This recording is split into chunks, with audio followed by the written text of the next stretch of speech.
You're listening to the A.C.T podcast. You better like my daddy's show, you creeps. So we're back. If there's kind of an abrupt end to that conversation, it's because I had to go potty. well, Paul had to go potty, but you don't know that because it didn't record. Shit. So we lost. Me and Paul had a wonderful conversation about why not to be politically extreme. And I don't know what's in it. I haven't gone back and looked at it because I've been keeping Paul here for so long that we're going to just edit and we're going to just start a new topic. It's been an honor and a pleasure. So I'm sorry to the listeners if you're like, well, I kind of want to get deeper into that. We did. And me and Paul had a really good conversation, I thought. So, yeah. And it's only for us, not for you. Yeah. Sorry, y'all. We tried. We did. But we were just talking about something. Yeah. So we were just talking about something else that was kind of interesting, I thought, Paul. The moral of the story is don't be a political extremist. Yeah. Yeah, that's kind of what we were getting at is being on media and everything is fighting to be on such an extreme side of the spectrum. Yeah. And it's real easy to do, especially with, these things at our fingertips. Yeah. Damn. We had a good conversation. I don't even know if the college stuff got in there or not, but God damn it. Yeah, there was a lot of good stuff. Anyway, hopefully some of it's on there. If it's not, sorry. And my cat's butt's in the way. It's lovely. Yeah. She's a good girl. Anyway, she's a little bit of a whore, showing it all over the camera. But whatever. We were just having a good conversation, though, off air again, as we made space on my phone to record, about merit and America not having. This kind of goes back to what we were talking about, too, Paul, was getting back to the community thing. We seem to be struggling as Americans with the idea of families. Yeah. Yeah. So we were talking about it kind of goes back to the whole community thing. It's really hard to create merit and create community when you're able to transplant so easily to different places. Like I rarely meet people in Flagstaff that have been here, since childhood. Me. Yeah. Exactly. I'm probably the only one you know, huh? No, I know one more. Oh. I know one other. Well, they're not as cool as me, so. Yeah. I'm just kidding, person. Where are you from, Paul? I'm from Barstow, California. Okay, so you're from California. Yeah. What brought you here? To Flagstaff, divorce and COVID. All right. Yeah. Those are exciting topics. And getting out of the desert. Barstow's desert. When I got married, I moved to Phoenix, and it's really hot there. Yeah, you went from one desert to another desert. Yeah. Yeah, so for anybody who's not familiar, where we live in Arizona, it's not the desert. We're in the mountains. It's wonderful. It's a mountain town. Yeah. It's like Colorado, from what I hear. It does not. I couldn't tell you. I've never been to Colorado. I've only been there once, but yeah, it doesn't get 100 or plus here. Not yet, anyways. One summer it did get to 100 in July, but that was like peak July temperature, and it was like one day. Yeah, but it doesn't sustain triple digits for months at a time. So, yeah, I'm all about Flagstaff. Are you? You like it? For that reason. I do like. It's a beautiful town. I gotta say though, to live here. Yeah, the economy is bad for unrich people. The unrich. The unrich. The unrich. I don't even think that's a word. I'm unenriched. I don't know. I would say you're enriched. I am a rich man in the ways that rich man in the ways of in the ways that I think that God probably wants me to be, but in the ways that man wants me to be, probably not so much. The fact that you're at least trying or aware of it is something to be said, because again, I feel like that's something that's been disappearing. Yeah, materialistically, I'm not very rich. I have beautiful kids, and I have a nice fiance. I'm not gonna go as far as to say that she's amazing, because it will go right to her head. So You know how this is with women, Paul. You give them an inch and they take a mile. And I really, guys, if I give her any compliments on this, she'll just throw it all over me for the rest of my life. Yeah, and I don't want to deal with that. She's in the next room, and I think she's taking this as a compliment. She's going to be like, he's speaking nicely about me. She's all right. She's pretty good. But I've lived who was I listening? It was Ben Shapiro, I think he said, I have made very boring decisions, so therefore I have lived a very boring life. I have not lived an interesting life. He said, I made all the boring decisions you could make. Yeah. And I don't know how he was able to do that, I guess. I am the opposite of that. I made all the interesting decisions, and so I have lived a chaotic life, and I feel enriched in that way. I have a lot of experiences and dumb decisions that have helped me along the way. Absolutely. That's definitely something that took me, 40 years to figure out is I just accepting your decisions and, knowing or being confident that you tried to make the best ones. Well, you know what? When I was thinking about that quote, when he said that, I think he was on Bill Maher's podcast when he said that. I was listening to him, and I thought, oh, man. I said, you know what's weird about the difference between me and him, I suppose, is that I thought I was making the right choice at that time. And I feel that. I know he's got a much higher IQ than I do, so maybe I'm just a big, dumb retard. I have no idea. Again, just owning it is half the battle. More than half. I also lived by the philosophy of no risk it, no biscuit. Apparently, I took all of the wrong risks, and I have no biscuits. I'd rather that than, be making boring decisions. And yeah. Well, I have life lesson biscuits, I guess. Yeah. This is a weird. I eat those weird biscuits analogy. up, man.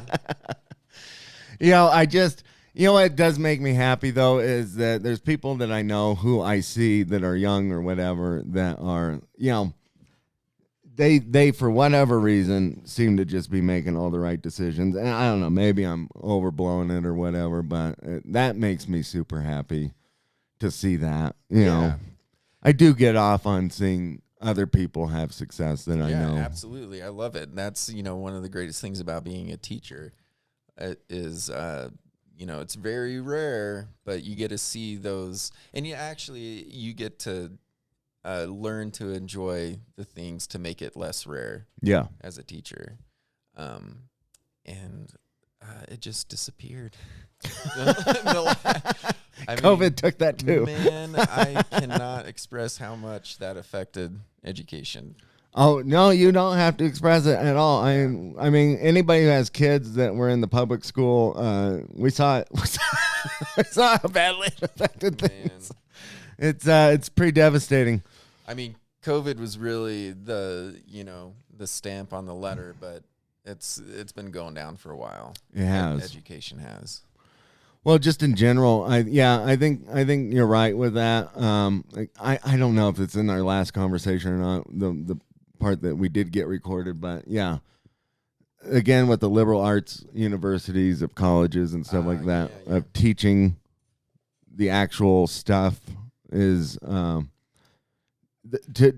teaching you the stuff to have the foundation to move on with your life, not to get a degree so that you're credentialed in whatever it is that you choose, right? It's that foundation. Yeah, and you could be one way or the other as far as the political spectrum, but just being able to present information and saying, all right, these are the things I can give you. Go and do what you will. Yeah, these are the tools. Now, here's a question for you, Paul. This might be kind of weird. This to me kind of ties back in with the family thing and stuff like that.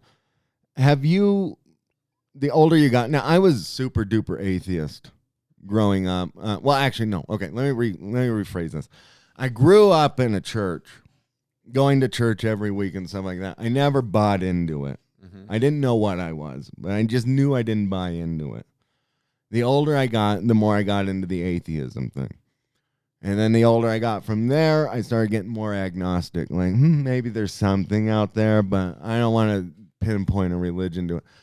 Now I'm as far as saying, like, I'm probably going to lean into being a Catholic at some point in time in my life, right? Mm-hmm. But I'm not still quite there.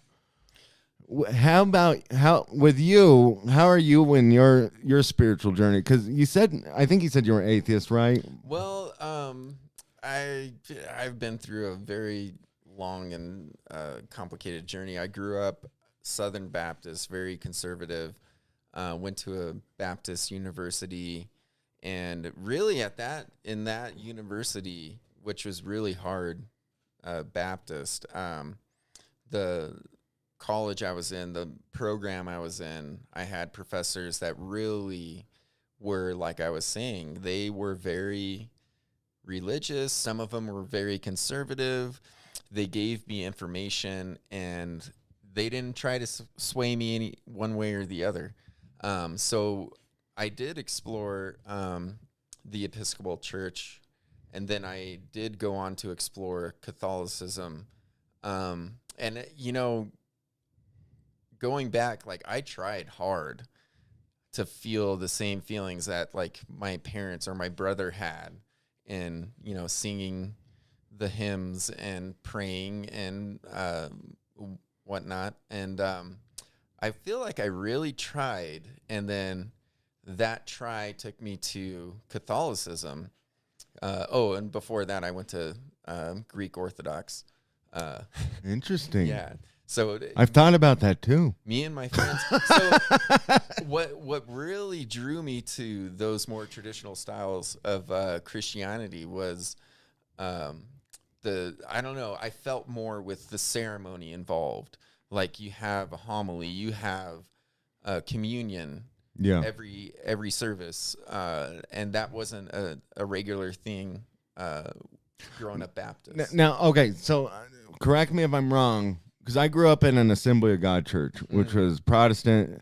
As far as I know, we tried that. Somewhat similar to Baptist, right? Yeah, very similar to Protestant. I always felt it to be kind of showy and theatrical. Very much so. And we even went to these camps as kids, and I didn't know this until later, right? Of course, because you're dumb and ignorant. So, but it was the point of the camp was to get you to speak in tongues. It was to get you baptized in the Holy Spirit, which I don't know if that's a real thing or not. I still typically don't think it's like something that you can just force on someone. I know my parents would disagree with what I'm saying right now, but I always found it to be pretty, again, just theatrical and kind of very theatrical. Got the drama school thing going. The drama kids. Again, and that's another thing that drew me to the Catholicism and Orthodoxy was you knew what you were gonna get, and going to church. I went to an Assemblies of God. Our family was a part of that early on in my life, and then you just never knew what was gonna happen. Like, oh, Jesus Christ. Yeah, I mean, man, sometimes our church service, when I was a kid, man, it was you'd go in at 9 and you'd get out at fucking 2 or 3 in the afternoon. It was like, holy crap, I'm starving. Potluck. Yeah, potluck. Yeah. And everybody's weird ass food smelling. I hated that. I hated it, Paul. I was like, I just want to go home. I just want to eat some fucking Cheerios or something. I want to watch crazy cartoons, Saturday cartoons, something, man. Yeah, some of these things, because it was like Sunday school. Then you had church, kids church, and then when the kids pastor was sick of you and whatever, you go, all right, we're all going into the main building now, and we're gonna sit with your parents, and then Jesus, Lord, they just go on, and it was like, holy crap. Yeah. And I remember them smacking my mom in the head and her falling down and with the oil and all that, and I was like, what the hell? I was like, Mom. I remember tugging on my mom one time. I was like, Mom, can we go home? And everybody's like, she's in the spirit right now. And I'm like, what the fuck are you talking about? Obviously, I didn't say fuck, but I was like, what the hell? No. I was like, why did you smack my mom? Gee golly. I mean, and then when we got to the church camps and they started, I mean, I can vividly remember this one girl. I don't want to throw her in the bus, but I remember her. I remember a lot of girls from church. She goes like, she did this. I was like, oh my God. She side-eyed everybody. Like, are you watching me? I'm going to get the spirit. Ha la la la. And it was like, yeah, I was like, okay. Spirit engaged. It was like, okay. I remember her brother came to me and he was like, that was the most embarrassing fucking thing I've ever seen. Yeah. Church camp was wild, man. And I was like, what the hell? I was like, some people seem to genuinely have it. That's what I'm saying. Is some people really tried. Yeah, the majority seem just like full shit. And yeah, I don't know. Like, you're right. Like, growing up and being more mature and, you know, having some years under my belt, I've definitely calmed down. But like after Catholicism, I just was a hard no on all that. And I was like atheistic and whatnot. But now, like, I feel like I know how to navigate and respect people that believe that way. And, yeah, you know. So do you believe in a higher being at all, or are you? I would say I'm more agnostic.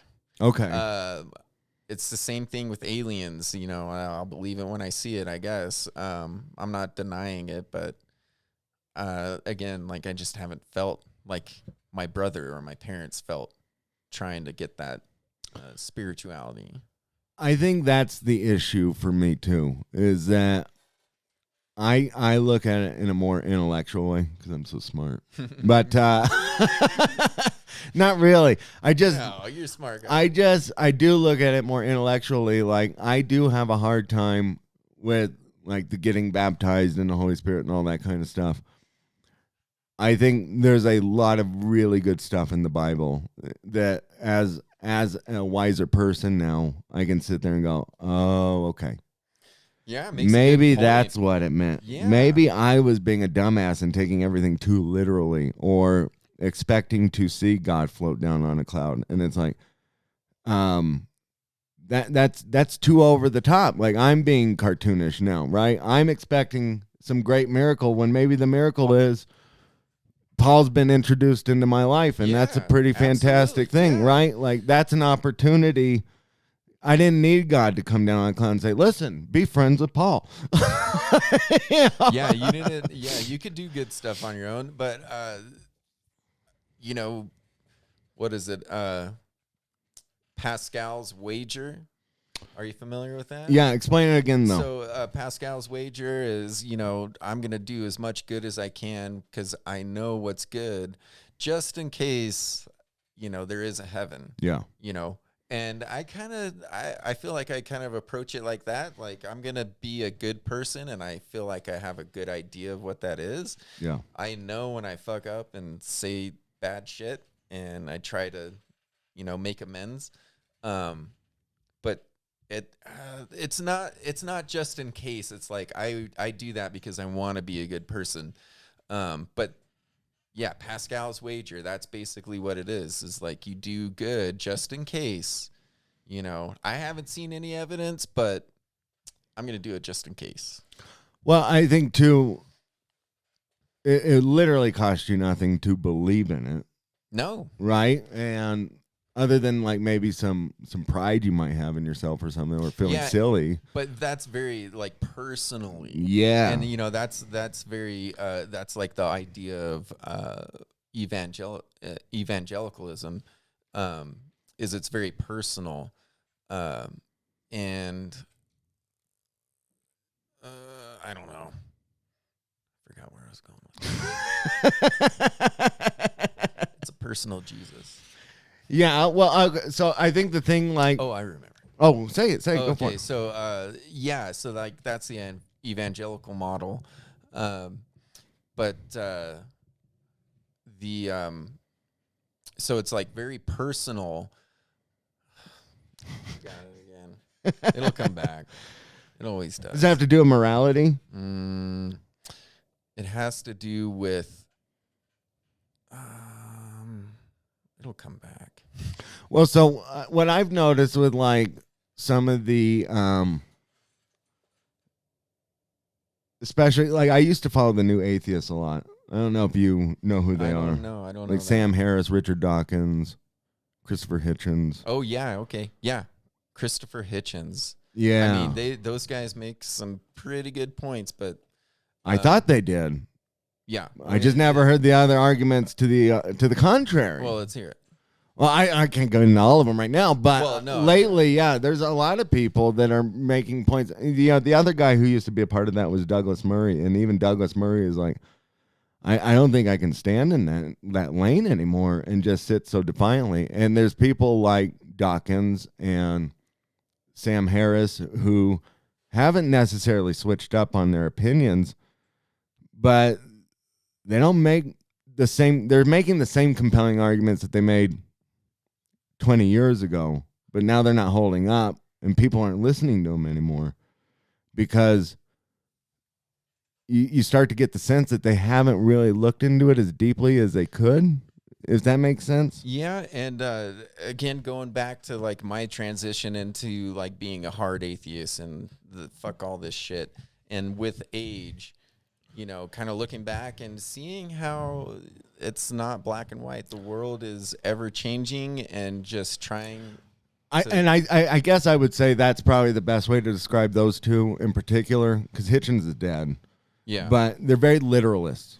And like, did this literally happen? Did that literally happen? And, you know, that's how they read the Bible versus like looking for context, looking for nuance, things like that. It's like, did that literally happen? Well, who cares if it did or not? What's the moral of the story? Yeah. Like, Yeah. And that's, again, you know, hanging on to these extremes that have been so targeted. Like, that's all I see. I don't have social media or anything. Well, I do. I have Instagram. But when I get on there, it's one side or the other. So I'll give you a good instance of Richard Dawkins kind of stepping in it recently. He's a big defender of the West, and he doesn't like the way a lot of the things were going. He's obviously a big left-wing guy, liberal guy, and he said, listen, the left is going too far. I'm a cultural Christian. And everybody said, well, what the fuck does that mean? Yeah, I don't know what that means. What does that mean, Yeah, what Richard? the fuck does that mean? Well, I like churches. I like how they look. I like the traditions around the churches. Okay.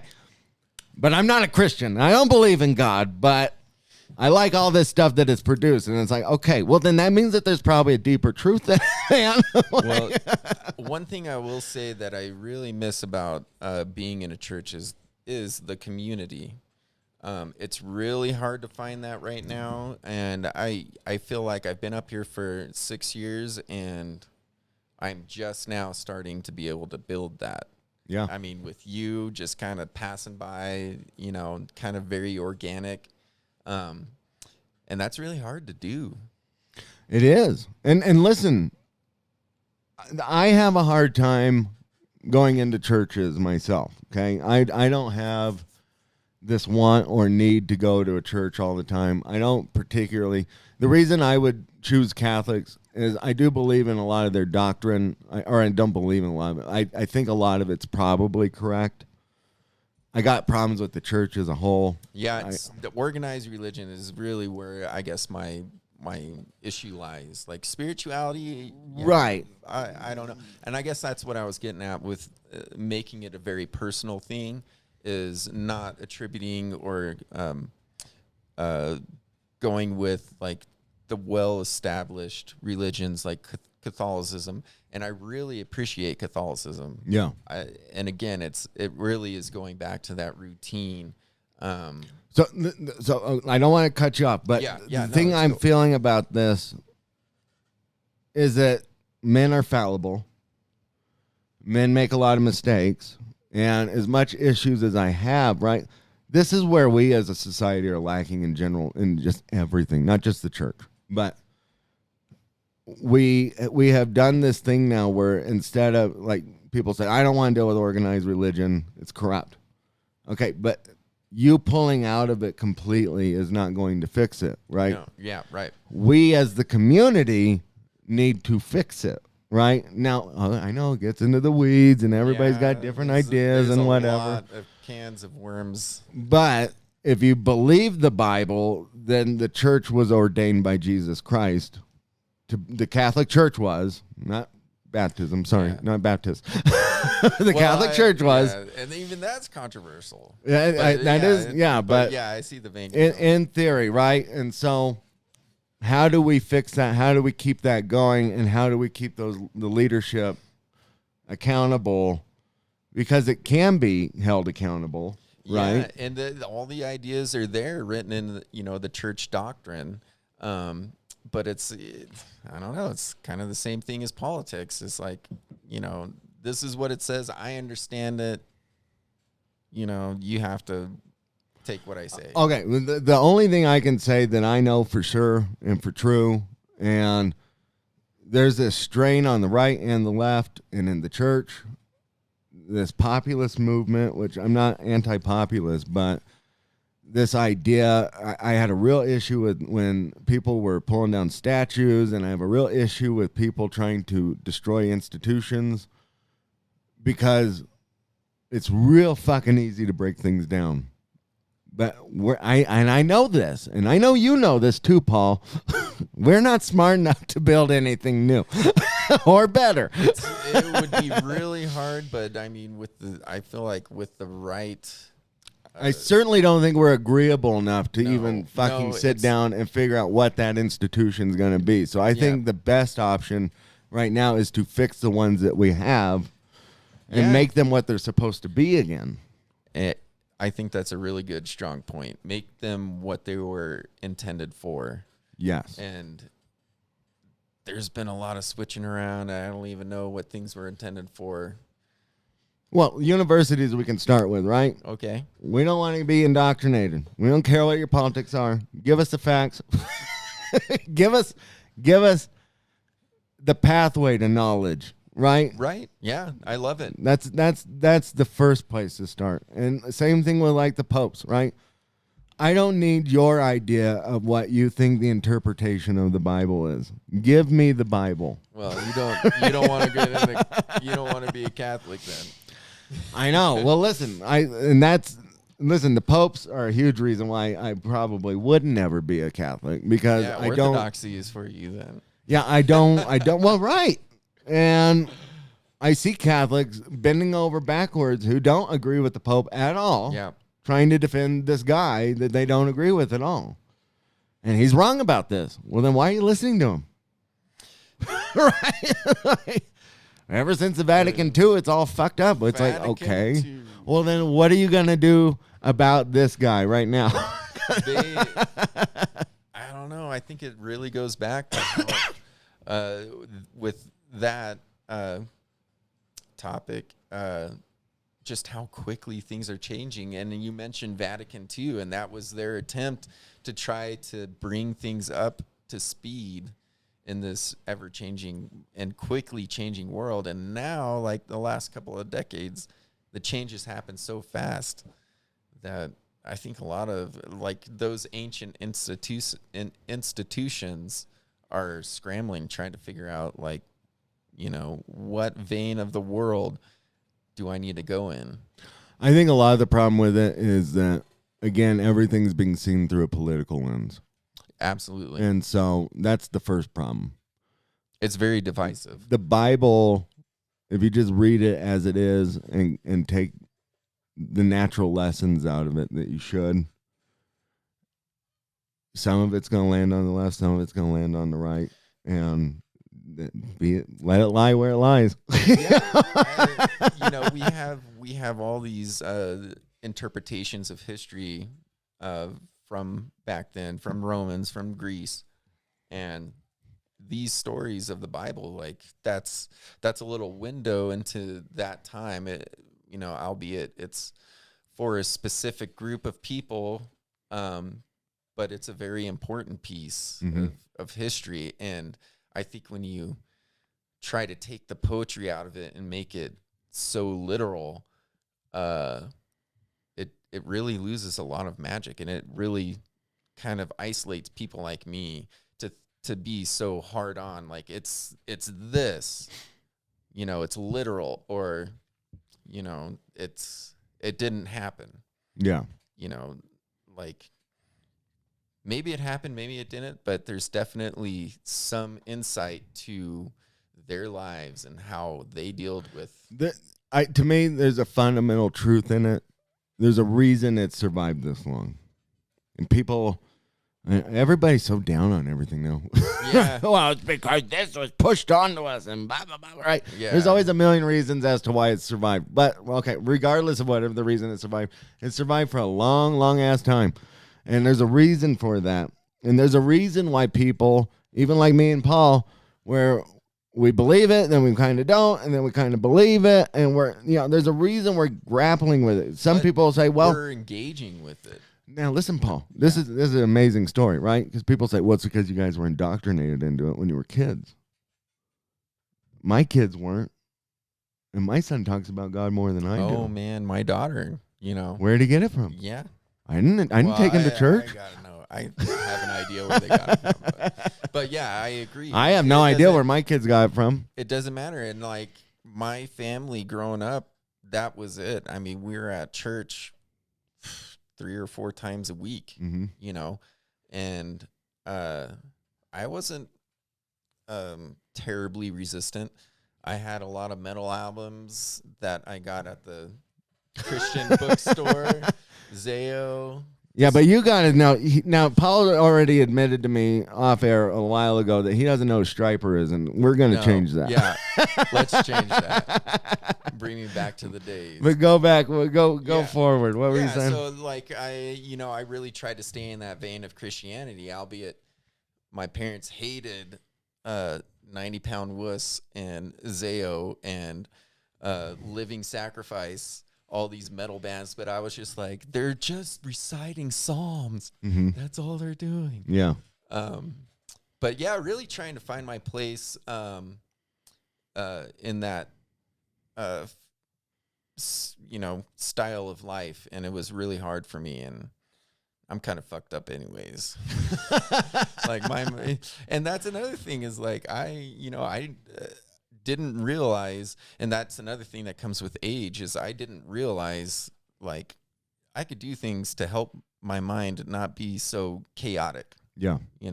And I felt like that in the church, and I don't know, growing up in that lifestyle, I don't know, it's like no meds, you're fine, deal with it yourself, pray to God. So I really resisted that for a long time, whether I was in the church or not. But that idea of like, oh, you can figure it out yourself. Just kind of the last year being able to go to the doctor and having insurance, and I've really seen a change. So we'll figure out how that goes. We'll see how that goes. Are you talking about with medication and stuff like that? With the medication I've been taking, it's been like night and day. Listen, I'm not against medication. I think too many people are on them, and they don't need to be. Mm-hmm. They've been told that they need them. There's a lot of anxiety about. Yeah, and I think some people do need them. Yeah, I really do. But I think you have to know yourself well enough to know if you need them, if you need to stay on them, if you can get off of them. Mm-hmm. I think you can have a good combination of both. People don't want to do that, though. Again, it feels like everything I'm saying has that quantifier of like, well, everybody just does everything to the extreme. Well, you have to work with it. You have to work with the medication, and I feel like a lot of the mindset is it's a magic elixir. Yeah, we'll do it, and I don't have to think any differently or change any of my habits, but I mean, some of my habits are the reason why I was going insane. Yeah. Well, yeah, obviously. Yeah. So it's really a combination. It's not just a quick fix. You got to work at it. Now, here's the thing. You said something about going back to the religion thing real quick, mm-hmm. and the community thing. I feel like one of the other big drawbacks I have with the Catholic Church is I don't feel like there's a great sense of community in that. Yeah, it definitely, I did notice that going from evangelical to Catholic, like, you know, we had big potlucks. We had a guy that smoked meat for, 2 days. And then to go to the Catholic church, I did notice that, they have cookies and coffee, but that community that I felt. Yeah, I feel like if I went and saw you at a Catholic church, I'd be like, there's that guy with the beard. He's here every week. Yeah. And he grabbed my donut and my coffee. And he's here this week again. So let me move on, right? There's that guy. And then you get a few of the little old ladies that are like volunteers that everybody knows. And they want that. They like miss it so much because they're just held up. And even in the middle of the sermon, at least Jolene's, her name's Jolene on the podcast. Even at Jolene's church in Yuma, there's a point where the priest says, "Everybody shake hands in communion" or whatever. I don't know if that's like universal at all of them. The peace. So like in peace be with you. Yeah, peace be with you. I always do that. So that's like the extent. So that's the extent of that interaction. Yeah, it's like, oh, hi guy, I'm gonna shake your hand and peace be with you. See you later. Like, all right, beard guy. Yeah. See you by the coffee later. Where when going to an Assembly of God, it was like, Jesus, I know everybody's name. Is like, I could name 50 people right now. And we went to the park. We went to restaurants. We went to their house for Bible studies, or game nights, or movie nights. Yeah, there was the lock-ins. Like, there was a lot. Like, going to church camps. Sleepovers. Yeah. Not exciting ones, though. Yeah, and that's definitely not exciting. No shenanigans. I missed out on so much. No. But that's an interesting kind of dichotomy. Is like, I really appreciated that about going to the Baptist church, is that community, but I also needed that routine or consistency. Like, I knew what was going to happen. So, that was the thing. I went to youth group all the way up till I was no longer eligible, which was 17 or whatever it was. I started inviting my friends from high school, and they're like, "What, are you trying to get me religion?" And I was like, "No." That's exactly what it's I was all like, about. I'm not trying to. I just want to hang out with you people, and I like these people too, and I like hanging out with all of you, right? And they went. I don't know if they ever enjoyed it as much as me. I've always felt like the asshole who enjoys people and spending time with others more than everybody else enjoys being with me. That makes sense. Yeah, I feel that. Like, not with you, but I feel like I experienced that with myself. I'll give you a good example. My family in Albuquerque, I'm like a retarded dog when I find out I'm going to hang out with them, right? I'm like, oh, man. Well, and I don't feel that energy back at all. And I'm like, they're probably like, he's fine. Yeah. I'm like, I just love my uncles. Ooh, like a dumb kid. And I've just always had that genuine excitement. Or if I'm having people over, like, I don't know if it comes off when I'm here, but like when you came over for Halloween, I was like genuinely excited to have that many people over, and like, all right, Paul's here. Yeah, like I loved it. It was just getting out, knocking on a door, like. Yeah, I really value that kind of stuff, and I look forward to seeing people, and I don't think other people. No, they didn't. They're like, I have to go talk to that guy. I have to go. Actually, I can't message. I don't know, man. I'm old fashioned in that way, I guess. Like, I miss talking to people. And not texting or. Yeah, I'm not a big texter. Yeah. I've got like 700 unread. So just there's so many people I got to talk to. I'm like, oh my God, I'll get back to you. I promise. I will text you. That's why if you're watching this. I'm getting back to it. I felt so bad. My awesome little cousin texted me, and then I saw it when I was at work, and then I just completely forgot for like 2 weeks to write him back. And I was like, oh man, he probably hates me. And I'm like, oh, I love this fucking guy. He's so cool. He's so Paul, he's in the military. He's so cool. Yeah. He's such a badass. I love it. I'm so proud of him. I really am. You should be. I'm like, this kid. Yeah, it's pretty cool. But yeah, I felt bad because I never texted him back. I was like, oh, I did text him back. But Yeah, sorry it took so long. That's the important thing is like, yeah, you feel bad for not texting him back, but you're going to do it. And a lot of people I've met, they just don't text. Yeah, it feels like people are throwing sorry. shade at you, right? Yeah. It's like, I'm not throwing shade at you. I just forgot because it's just a thing on your phone. It's not like, I don't know. When I It's see not you like- walking up, I don't try and avoid you. I Yeah. go like, oh, hey, Paul, how's it Yeah. going? That's all it takes. Yeah. Now, if you're a Mormon, I would try and avoid you. Okay, so growing up, the street I was on was very Mormon. Oh, yeah. And one of my best dudes growing up, he had, 5 brothers and 3 sisters because they were Mormon. Yeah. They know how to get busy. Yeah, they're loving life. They're very horny people. But yeah, childhood friend. I was over at their house constantly. And when we got to high school, they would go every morning to a Bible study at the Mormon church. And I would get rides from them and go and, sit through their service. And they were the nicest people. Yeah. Like I loved it.